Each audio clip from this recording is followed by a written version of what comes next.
When love feels impossible, grace reminds us that with God, every story can begin again. The audio pages presents When Love Found Grace, written by Henrietta. Chapter 1. The Walls Around Grace. The rain had just started when Grace Benson stepped out of the taxi in front of her office building in Lekki. The glass doors reflected her image: black heels, cream blouse, and a navy blue skirt that spoke more of business than of romance. She tightened her grip on her handbag, ignoring the drizzle that kissed her face. Inside the lobby, the air smelled of coffee and air conditioning. Her assistant Ruth looked up from her desk and smiled. "Good morning, Ma. The pastor's office called again. They want to confirm if the sound system for the revival concert has been paid for." Grace sighed. "Tell them it's handled. The equipment will arrive 2 days before the event." She disappeared into her glass-walled office, her sanctuary, her fortress. The walls were lined with framed photos of weddings, conferences, and church events she had planned. Graceful Events Limited had become one of the most trusted planning agencies in Lagos. Clients admired her professionalism. Friends envied her success. But none of them knew how lonely success could feel. She sank into a chair, opening her laptop. But as the screen lit up, her eyes drifted to a photo hidden in the corner of her desk drawer. A smiling young man in a white shirt holding her hand in front of a church. Eric. She quickly shut the drawer. That part of her life was over. 3 years ago, Eric had broken their engagement 2 weeks before the wedding, choosing another woman, one who understood his ministry better. The betrayal had cut deep, shaking her faith in both love and men. She had promised herself she would never again lose focus because of feelings. Her phone buzzed, breaking her thoughts. It was Pastor Sam from New Dawn Ministries. "Good morning, Sister Grace. We're excited about the revival concert. I trust preparations are going well?" "Yes, Pastor. The venue, decorations, and catering are confirmed. I'll send the full schedule by tomorrow." "Excellent! And please, I'd like you to meet our guest musician today, Brother Daniel. He'll handle the worship sessions. I believe you'll work well together." Grace smiled politely. "Of course, sir. I'll meet him this afternoon." When the call ended, she leaned back and exhaled. Another musician. She had dealt with enough men of music. Confident, charming, and often unreliable. Still, work was work. That afternoon, the revival committee gathered at the church hall for a planning meeting. Grace arrived early, clipboard in hand, checking the arrangements. The large hall smelled faintly of fresh paint and dust. Sunlight streamed through colored glass windows, scattering golden patterns across the stage. She was reviewing the seating plan when she heard a calm voice behind her. "Excuse me, are you Sister Grace?" She turned around. The man standing there was tall and neatly dressed in a white shirt and black jeans. His smile was warm but reserved, and his eyes carried a quiet strength that made her pause for a moment. "Yes, I am Grace," she said, regaining her composure. "You must be Daniel." He nodded, shaking her hand lightly. "Thank you for taking this on. I've heard a lot about your work."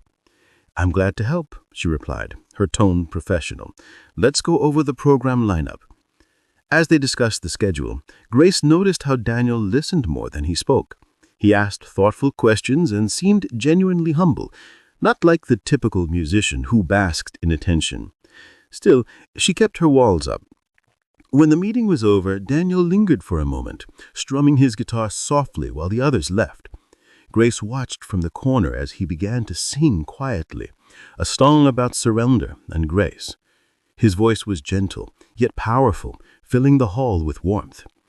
She didn't mean to stand still that long, but something in the melody touched a forgotten part of her heart. When he finished, she clapped lightly. "That was beautiful," she said. "Is it your song?" He smiled.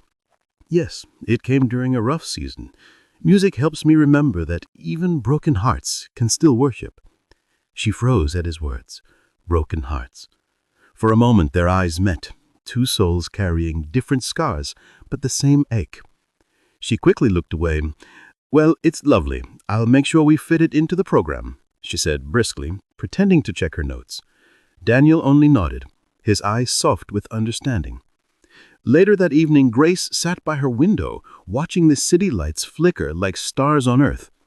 Lagos never slept. Its heartbeat pulsed through car horns, laughter, and gospel songs braying in distant shops. She held a cup of tea, thinking about the day. Daniel seemed different, grounded, kind, but she wasn't going to fall into that trap again. She had built her life back from pieces once. She couldn't risk letting someone close enough to break it again. Her phone buzzed, a message from an unknown number. "Thank you for today. You organize with so much grace. Your name fits you. God bless your evening. Daniel." She stared at the message for a long time before typing back a simple, "Thank you. Looking forward to the concert." Then she turned off her phone and whispered a short prayer. "Lord, keep my heart safe. I'm fine just as I am." But as she closed her eyes, that song of his echoed softly in her mind. Even broken hearts can still worship. For the first time in years, Grace didn't fall asleep with her walls completely up. Chapter 2. Daniel's New Beginning.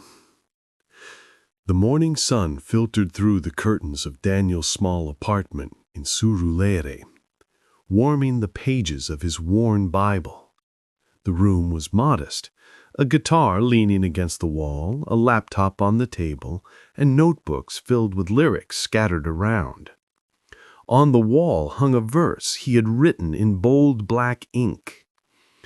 "Those who look to him are radiant. Their faces are never covered with shame." Psalm 34, verse 5. He whispered the verse again, letting it settle in his heart. 2 years ago, he had nearly lost everything: his music, his faith, and his sense of purpose. The betrayal had come quietly, like a knife slipped between friends. Naomi, the woman he had planned to marry, had not only left him, but also taken with her the money they had both saved to start his gospel album project. For months after, he couldn't sing. Every song felt hollow, every prayer unanswered. But God had been patient. Slowly, Daniel had learned that forgiveness was not a feeling, it was obedience. And through that obedience, healing had come, one worship song at a time. Now he was rebuilding, one step, one melody, one prayer at a time. He strummed a few chords on his guitar, humming softly. A new song had been forming in his spirit since yesterday, since meeting Grace Benson. Something about her name, her quiet strength, had stirred a part of him he had buried. He hadn't meant to message her last night, but when he did, her short, polite reply had made him smile. There was something guarded in her tone, like a bird that had once been caged and was learning to fly again. He understood that feeling all too well. That afternoon, Daniel made his way to New Dawn Ministries for choir rehearsal. The revival concert was just a week away. The church compound buzzed with activity, volunteers decorating the stage, ushers rehearsing their routines, and children playing in the courtyard.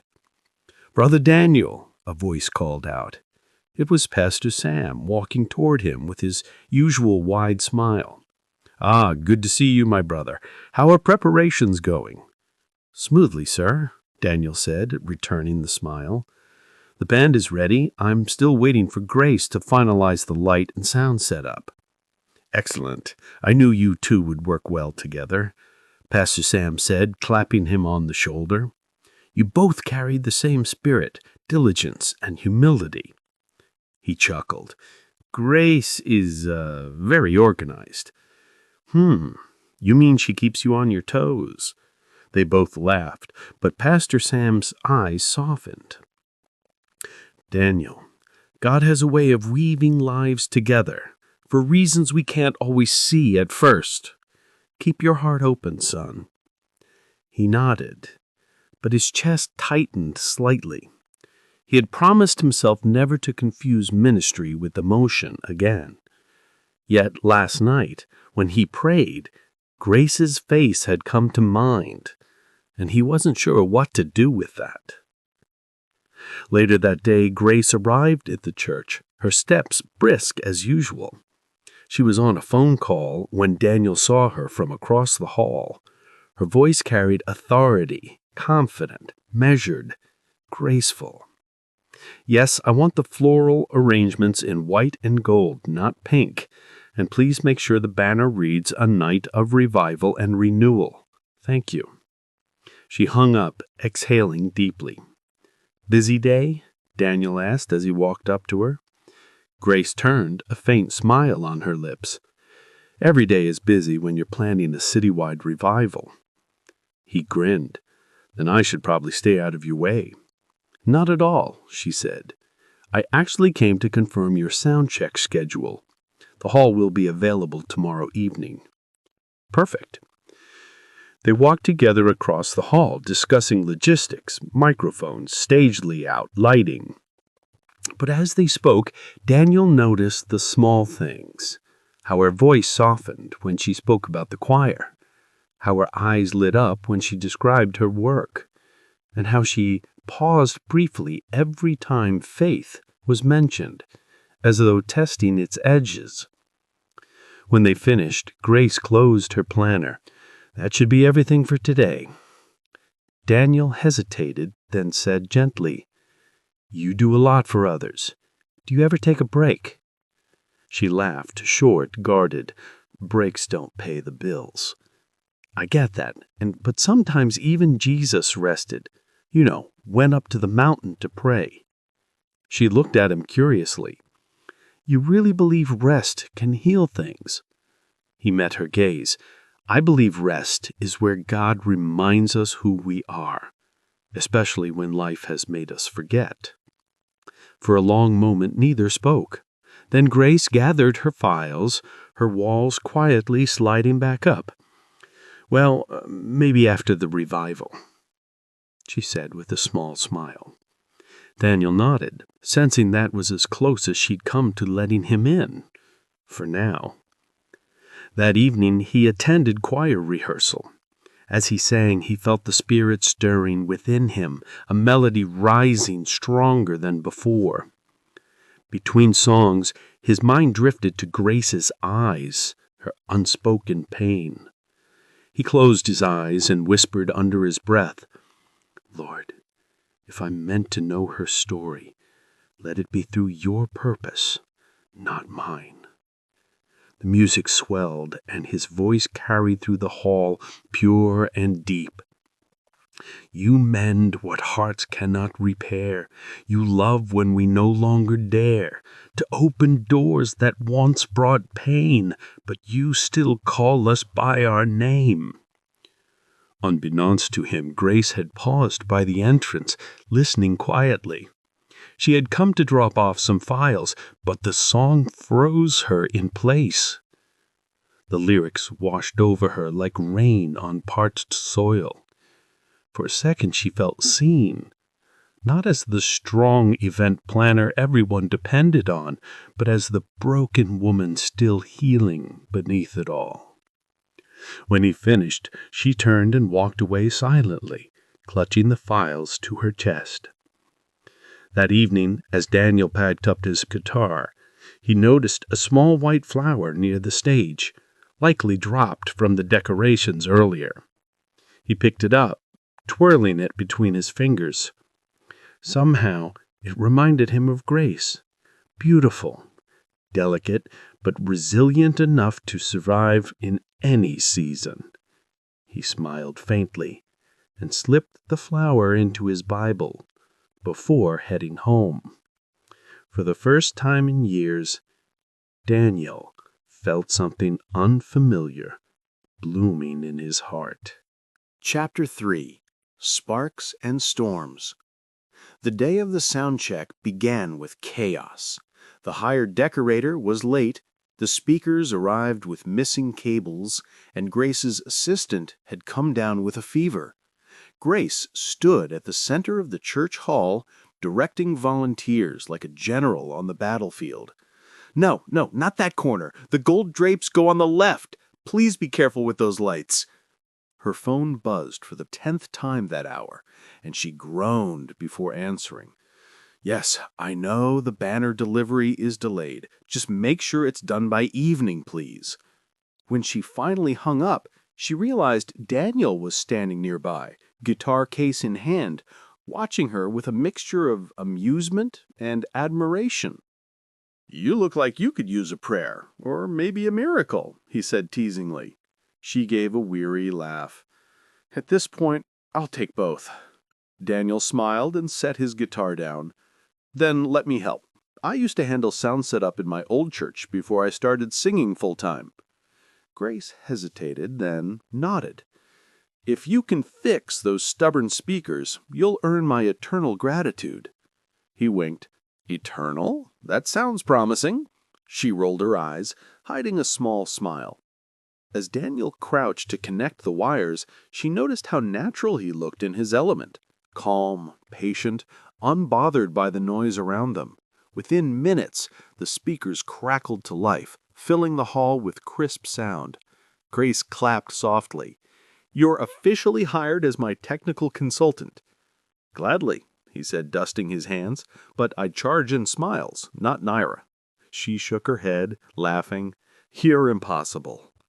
The rest of the day flowed smoother. The choir rehearsed, the lights were adjusted, and the church slowly transformed into a glowing sanctuary ready for revival.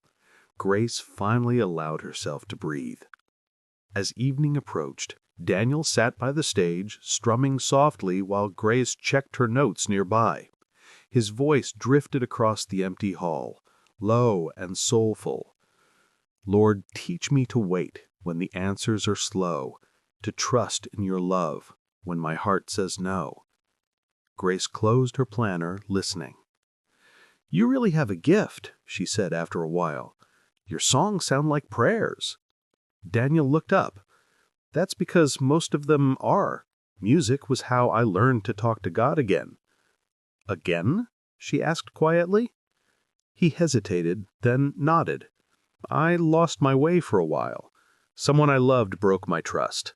I stopped singing, stopped believing my voice mattered, but God found me in that silence."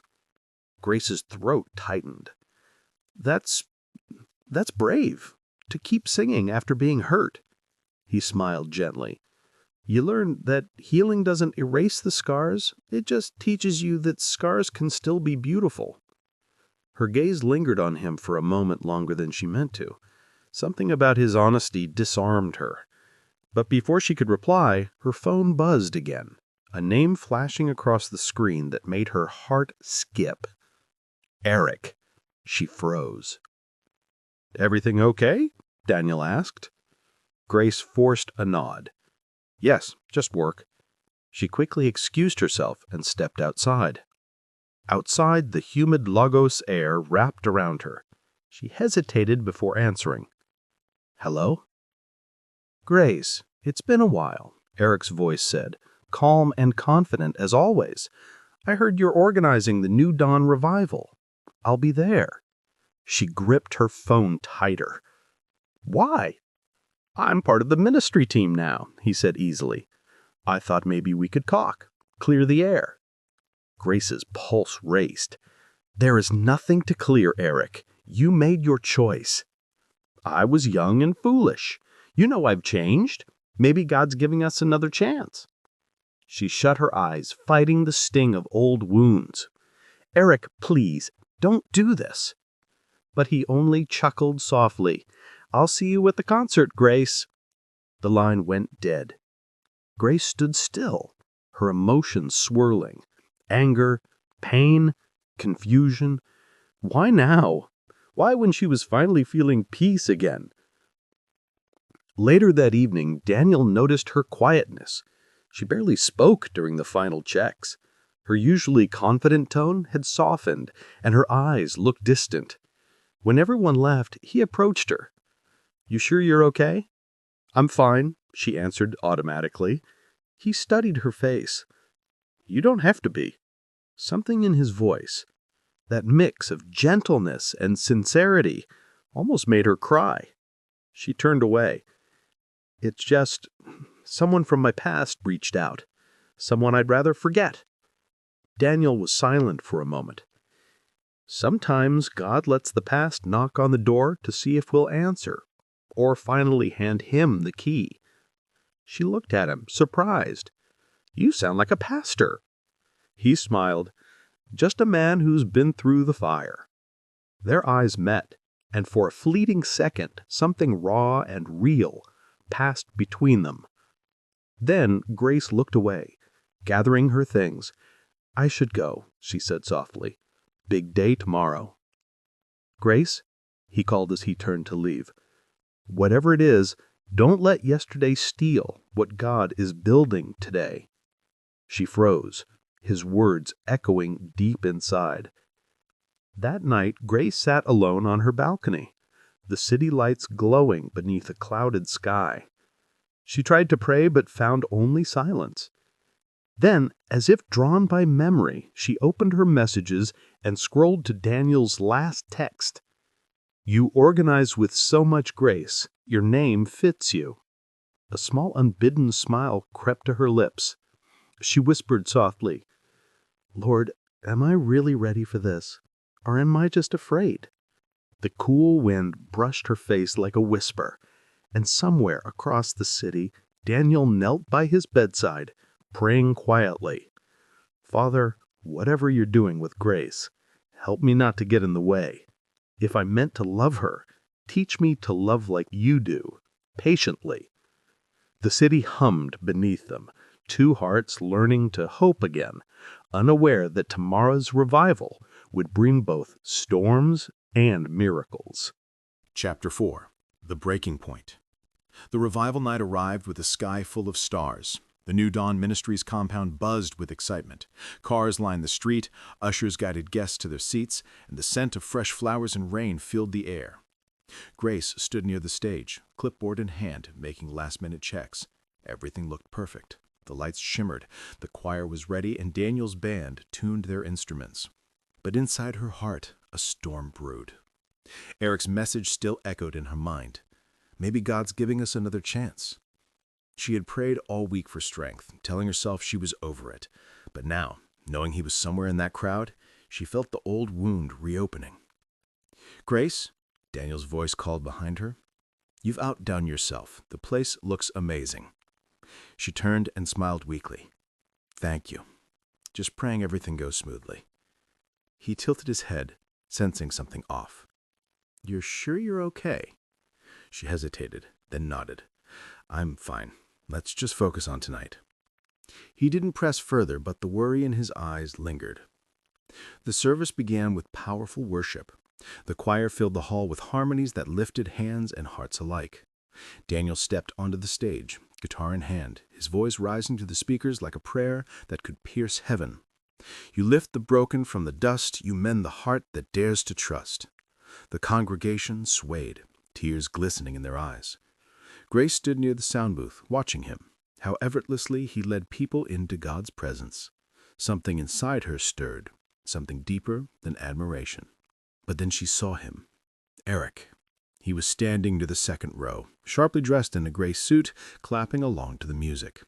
His eyes found hers, and his smile sent a chill through her chest. Grace's breath caught. The past and present collided like thunder. After the worship, Daniel introduced the guest preacher and stepped off stage. He found Grace near the entrance, her face pale. "Hey," he said softly, "you look like you've seen a ghost." She tried to steady her voice. "He's here. Eric, my ex-fiancé." "The one who—" She nodded quickly. "Yes. He's part of the ministry team now. I didn't know until today." He frowned. "Do you want me to ask Pastor Sam to—" "No. Please. I don't want a scene." Daniel hesitated. "Grace, you don't have to handle this alone." Her tone hardened. "I can handle it." The words stung more than she intended, but she walked away before she could explain. Later that night, during an intermission, Eric approached her near the backstage corridor. "Grace," he said, his voice low and confident, "you look even more beautiful than I remembered." She crossed her arms. "What do you want, Eric?" He smiled. "Just to talk. I've prayed about us, Grace. I was immature back then, but God has restored me. Maybe He wants to restore us too." Grace's anger flared. "You left me humiliated. Remember, 2 weeks before the wedding? You don't get to talk about restoration." He stepped closer, lowering his tone. "People change. You still love God. I still love you. Doesn't that mean something?" Before she could respond, Daniel's voice came from behind them, calm but firm. "Is everything okay here?" Grace turned, startled. Eric's expression hardened instantly. "Ah," Eric said with a cold smile, "you must be the singer." Daniel met his gaze evenly. "And you must be the reason she built walls around her heart." Eric chuckled, stepping forward. "Careful, brother, don't involve yourself in things you don't understand." Grace stepped between them, her voice shaking. "Please, stop, both of you." But Daniel's eyes never left Eric's. "You hurt her once, don't do it again." Eric smirked. "And what are you to her, exactly?" The question hung in the air like a challenge. Grace's silence made Daniel's chest tighten. He finally said, quietly but firmly, "Someone who cares enough to protect what's healing." For a second, Eric's mask slipped, a flicker of jealousy passing through his eyes. Then he scoffed and walked away. After he left, Grace turned to Daniel, anger and embarrassment rising together. "You shouldn't have done that. This is my work, my event. You made it look like I can't handle myself." Daniel's jaw tightened. "I was trying to help. I didn't ask for help," she snapped. "You don't know what I've been through. I can't afford to look weak in front of him or anyone." "Grace, no!" Her voice cracked. "You don't understand. Everyone leaves Daniel, and when they do, they take a piece of me with them. I can't go through that again." The pain in her eyes silenced him. He took a slow breath. "Maybe not everyone leaves, Grace, but you'll never know if you keep slamming every door God tries to open." She stared at him, tears threatening. "Maybe that's better than getting hurt again." And with that, she turned and walked away, her heels echoing down the hallway like the sound of a heart closing. The revival ended beautifully. People wept, souls were saved, and the Spirit moved powerfully. But Grace and Daniel barely spoke afterwards. He packed up his guitar quietly, glancing once at her across the room. She was smiling at the guests, her professional mask back in place. When she finally looked his way, their eyes met briefly, full of things unsaid. Then she turned away. That night, Daniel sat alone in his apartment, the city quiet outside. He replayed the confrontation in his mind, Eric's arrogance, Grace's fear, his own helplessness. He opened his Bible and whispered, "Lord, what do I do now?" His eyes fell on a verse highlighted long ago. "The Lord will fight for you. You need only to be still." Exodus 14:14. He closed his eyes, exhaling slowly. "Then I'll be still, Lord, even if it hurts." At that same moment, Grace sat on her bed, tears finally spilling down her cheeks. She hadn't cried like this in years. "Why now, God?" she whispered. "Why bring someone new just to remind me of old pain?" But deep down, she knew the truth. Daniel hadn't caused the pain. He had only uncovered what was never healed. She buried her face in her hands, whispering through tears, "Lord, help me forgive him and myself." Outside, thunder rolled softly in the distance. Not a storm, but the promise of rain after drought. Chapter 5. When Love Found Grace. The days after the revival felt like a blur. Grace buried herself in work, answering calls, closing accounts, sending thank-you emails. Everyone called the event a success. Pastor Sam was thrilled. The choir members sent her voice notes of gratitude. But none of it filled the hollow ache inside her. She hadn't spoken to Daniel since that night. He had sent one simple message: "I'm praying for you." She never replied. And yet, every time she saw her reflection in a mirror, her own eyes seemed to whisper his words back at her. You'll never know if you keep slamming every door God tries to open. She hated how true they sounded. It was Saturday afternoon when Grace finally slowed down. She sat by her living room window, watching the city through a soft drizzle. The smell of rain always made her nostalgic. She remembered sitting in her father's car as a little girl, tracing raindrops down the glass while he told her that love, real love, always came with patience. She bowed her head and prayed quietly. Lord, I'm tired of pretending I'm fine. I've spent so long building walls that even you can barely get in. Please, teach me to trust again. Teach me to forgive. Tears slipped down her cheeks, but for the first time in years, they didn't sting. They cleansed. The next morning, she went to church. She hadn't planned to. She almost talked herself out of it, but something inside nudged her gently. When she entered New Dawn Ministries, she was surprised to see Daniel on stage, not singing, just playing the keyboard softly as the congregation worshipped. His presence filled the room with quiet peace. Their eyes met for a brief moment. He smiled, not the confident one she was used to, but a gentle, understanding smile that said, "It's okay." After the service, she waited until most people had left before walking up to him. "Daniel," she said softly. He turned, surprised but warm. "Grace, I wasn't sure I'd see you again." "I wasn't sure either," she said honestly. They both laughed, the tension easing a little. "I wanted to thank you," she continued, "for standing up for me the other night, and for praying for me. I didn't handle things well. I'm sorry." He shook his head. "You don't owe me an apology. I overstepped." "No," she said gently. "You cared, and I pushed you away because I was scared. But I've been praying, and I think God's teaching me that fear and faith can't share the same heart." Daniel's eyes softened. "That's a beautiful lesson." For a moment, neither spoke. Then she asked, "Do you still believe scars can be beautiful?" He smiled, looking down. "I do, especially when God uses them to tell love stories." Grace's heart fluttered. "I'd like to start again," she said quietly. "Not as a planner or a client, just as Grace." Daniel's smile deepened. "Then I'd like to start again too, as Daniel, the man who once thought his heart was finished until God proved otherwise." They both laughed softly, relief flooding the space between them. Weeks turned into months, and their friendship blossomed. They began to spend more time together. Coffee after church, long evening walks by the waterfront, and laughter over late-night calls about work and worship songs. Grace found herself opening up in ways she hadn't thought possible. Daniel never rushed her. He listened, encouraged, prayed with her. Slowly her walls became windows, and through them love began to shine. One evening they sat on the church steps after choir rehearsal, the sky painted gold with sunset. Grace leaned back, watching the clouds drift lazily. "Funny how God works. I thought I was done with love." Daniel chuckled, "And I thought I was done with music." She turned to him. "What changed?" He met her eyes. His voice softened. "Grace did."